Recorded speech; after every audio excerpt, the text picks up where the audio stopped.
তথ্য সংস্কৃতি বিভাগ থেকে কলকাতা থেকে আমাকে পাঠিয়েছে এখানে একটা নজরুল গীতির উপর ওয়ার্কশপের জন্য। মানে সব জেলায় জেলায় এখন পশ্চিমবঙ্গে হচ্ছে। তা আমি এর আগে জলপাইগুড়িতে গিয়েছিলাম, তা আজকে মালদাতে এসেছি। তা মালদাতে 4 দিনের ওয়ার্কশপের পরে একটা অনুষ্ঠান হচ্ছে আর কি নজরুল গীতির উপরে।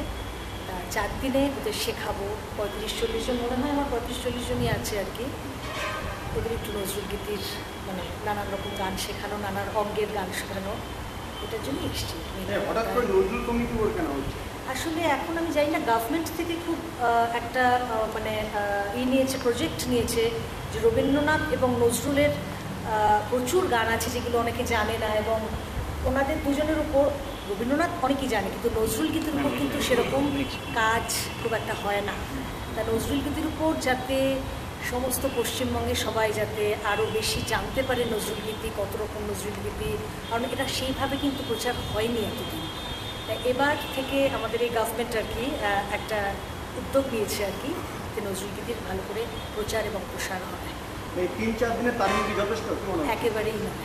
একেবারেই নয়, যতটুকু আইডিয়া দেওয়া যায় 3-4 দিনে ততটুকুই দেব, কিন্তু শিখতে হবে না, যে কোনো সাবজেক্টে তো একটু শিখতে হয়। ম্যাডাম, কতটা মানে আমাদের জেলার ক্ষেত্রে কতটা ভুল দেখছেন, মানে ট্রেনিংয়ের দিক থেকে সব ঠিক আছে? আসলে আজকে আমি প্রথম এসেছি তো, ভুল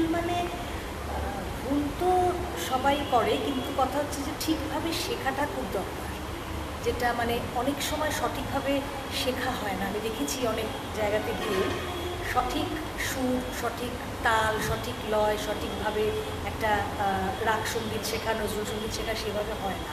ওই জন্য আমার মনে হয় এই ওয়ার্কশপগুলো যদি আমরা বহুদিন ধরে তালিম পেয়েছি, তো আমরা যদি একটু করতে পারি খুব ভালো হয়। আপনার নাম? আমার নাম সুরঞ্জনা বসু। মানে একটা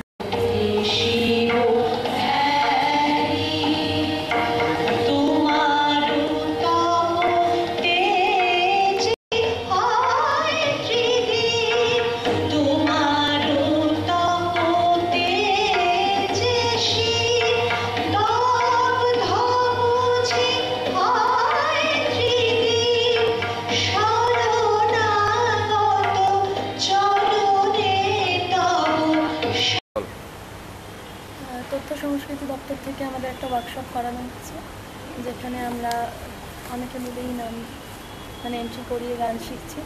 4 দিনের একটা প্রোগ্রাম, যেখানে আমি ওনার কাছে গান শিখে নিজেদের কিছু সমৃদ্ধ করব।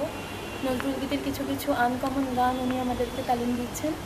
দেখা যাক কতটা নিতে পারি। কেমন লাগছে? খুব ভালো লাগছে।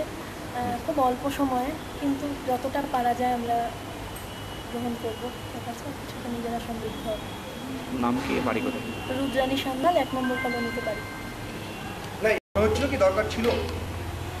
হ্যাঁ, দরকার ছিল, মানে নজরুল গীতিটা আমরা কিছু কমন গানগুলোই শিখি বা জানি বা শুনতে পাই, কিছু কিছু আনকমন গানগুলো শোনার সুযোগ হয় না, সেই জন্য এখানে এসে শেখার সৌভাগ্যটা হয়েছে আমাদের। তথ্য সংস্কৃতি দপ্তর কাছে আপনারা কি আশা করছেন? এরমভাবে প্রোগ্রামগুলো জেলায় জেলায় হোক, আর আরও শুধু নজরুল গীতি না, অন্যান্য গানের যে সেক্টরগুলো বা অন্যান্য শিল্প সংস্কৃতির যে দিকগুলো, সেগুলোকেও যেন নিয়ে তারা ভাবেন। ঠিক আছে।